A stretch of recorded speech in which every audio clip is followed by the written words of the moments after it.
Ladies and gentlemen, boys and girls, children of all ages, this is Hopeful Chewbacca back at the Church of Chewbacca. Well, boys, we've done it. We've hit 300 stars. We get to pick one of the three guys from this first inning choice pack. So let's open this up, do a quick review of each guy, and we're going to see who I'm going to take here. So the three guys in this pack are 91 overall, 2002 All-Star Todd Helton, plays first base. He's left-handed in the field, left-handed batter. Next is Roy Oswalt. This is his prime card, 93 overall, right-handed pitcher. And this is 91 overall Duke Snider, 1953 All-Star, and apparently they gave him gray hair to match. We'll start with Todd Helton, do a quick review of this card. For this Todd Helton card, he has very high contact versus right and left-handed pitching and about the same power. 99, 98, contact versus righty, contact versus lefty respectively. And then contact versus righty 73, power versus lefty 74. Pretty decent vision at 80, good discipline. Good in the field, as you can see. 86 fielding, 79 reaction. So he's going to make most plays at first base. His arm accuracy and stuff doesn't really matter that much being a first baseman. As you can see, diamond hitting, diamond defense. As you can see from my other videos, I've actually played the NL West Showdown quite a bit. So I've used this card a bit in that. This card, it hits. I mean, it definitely slaps the ball around. He doesn't have the most power, but he seems like he's a good gap hitter and a good guy. He kind of reminds me of the Keith Hernandez Signature Series card from last year, who's another left-handed guy, had really high contact and pretty decent power to where he'd get you a lot of base hits, but he wouldn't necessarily hit that many home runs for a first baseman. But I actually really enjoy Todd Helton's swing. Let's go over his quirks. His quirks are hitting machine, walker, sniper, pressure cooker, and unbreakable. Unbreakable doesn't matter at all online. I'm not even sure why they actually put this in here for players, to be honest. I know back in the day you used to be able to get hurt online, but you can't anymore, so I'm not sure why they even have that quirk there. But anyway, the hitting machine and walker are very good ones. Obviously allows you to check swing more, get more base hits. As you can see, he doesn't have bomber, which is the power hitter quirk. So he's just not going to hit you that many home runs. But I really enjoy his swing. I really enjoy this card. That's the review of Todd Helton. We're going to move on to Roy Oswalt. This Roy Oswalt card pitches the ball about 96 miles an hour with four-seam fastball. He's a 5-pitch pitcher. He's going to give you the four-seam fastball, the sinker, the 12-6 curve, the slider, changeup. He has a huge pitch difference, speed difference in his pitches between his fastball and his 12-6 curveball. He also throws his sinker, and as most people know, the sinker is a very strong pitch in this game. And he has what most people deem mandatory for good pitchers is a changeup. And the changeup has a big speed difference as well between the fastball and the changeup. I just really think this card is going to be absolutely filthy. I haven't pitched with him much this year. I pitched with the cards he had last season, and I just really think he's hard to hit. He hides the ball well. He has kind of a goofy release compared to some other pitchers. As you can see in his per nines, his hit per nine is actually pretty low, which is slightly concerning for me. I'm not sure what his evolution is because I know all three of these cards have player evolution, so I'm not sure how much that hit per nine goes up with the player evolution. But just this basic card at 74 is a little concerning. This early in the year, it might not be that big of a deal, but down the line, it might be something that has to be reevaluated, to be honest. But his K per nine at 85, base on balls per nine is 98, home runs are 83. I really like that home runs per nine at 80 plus. I think 75 plus is like 75 is like the cutoff of where it has to be like minimum before dudes start to just take you yard. on a regular basis.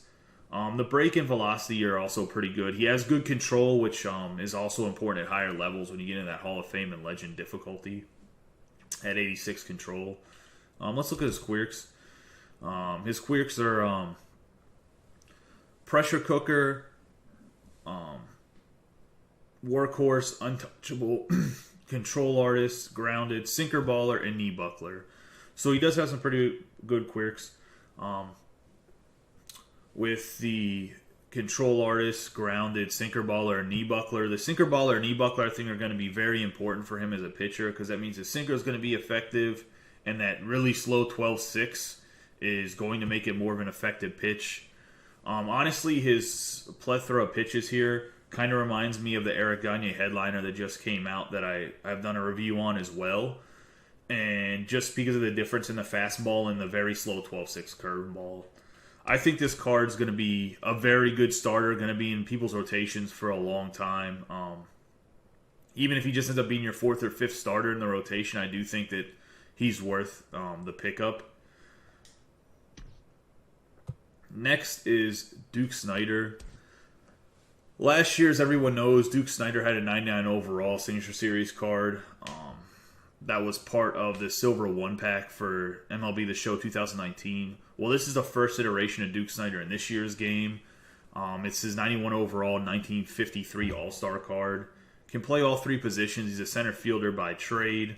Has diamond hitting, gold defense. As you can see from his hitting, he's mostly a platoon guy against right-handed pitching.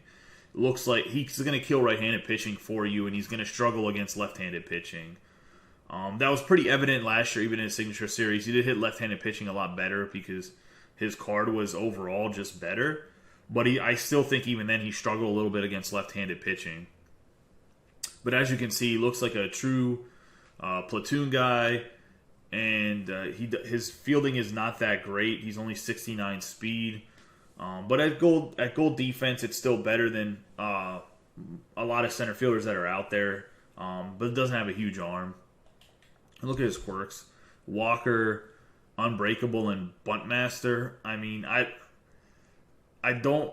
Like I said, Unbreakable's not really useful. The Walker's nice for check swinging. The Buntmaster, I just don't know where you're going to get much use out of that. Maybe to push a guy over, squeeze bunt late in a game. However, I just don't think that quirk's that great. This card overall for me is very underwhelming. Especially for 300 stars and the other 2 options that you have between Helton and Oswalt. Anyways, that's the review of these 3 players. Personally, if you look at the price of each, you can buy all 3 of these guys. You can buy them if you like. You don't have to pick. Like, if you can't pick the other 2 and you really want them, you can pick the 3rd one. You can also get all 3 of these and trade them in the second inning program for 75 points to get a jump start. So if you're the Stubs, that might be something to think about. But if you're not going to do that, I would say out of this pack, if I had to rate these guys 1 through 3, I would say that Oswalt is number 1, Helton number 2, and Duke Snider 3rd. And not even close. He's by far the worst card, I think, in this pack. I do think if you need a first baseman, or you're a Rockies fan, or just want to have a guy with a pretty good swing at first base, I do think this Todd Helton card you'll be satisfied with him. I just think that first base has a plethora of people, and that takes some of the shine off of this card.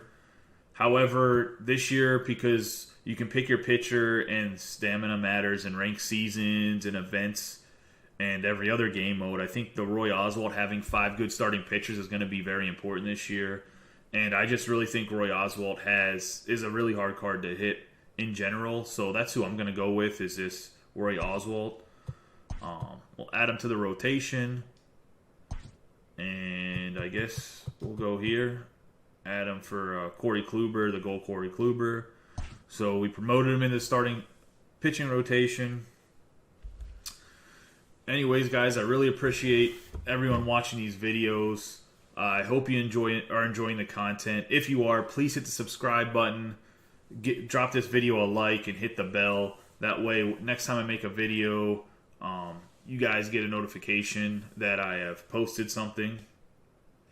Also, leave some comments underneath this video of things you'd like to see, your comments on the pack, whether or not you think Roy Oswalt was the right pick. If you don't think that he was the right pick, we can have a discussion about it, and maybe you can sway my mind a little bit, but this is who I really think is the best player. If you're really enjoying the content and you want to watch me when I'm live streaming, I stream at twitch.tv/HopefulChewbacca Monday through Thursday, 8:30 p.m. to 10:30 p.m. Sometimes I'll stream a little bit later than 10:30 p.m.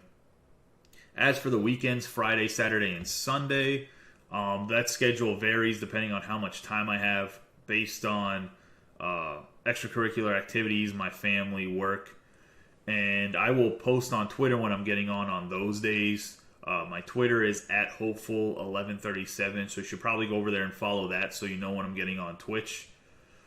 Also, some people have been asking what my PSN is. It is also hopeful1137. Anyways, I really appreciate you guys watching. I hope you're enjoying all the content that I'm producing. You guys have a wonderful day and be safe.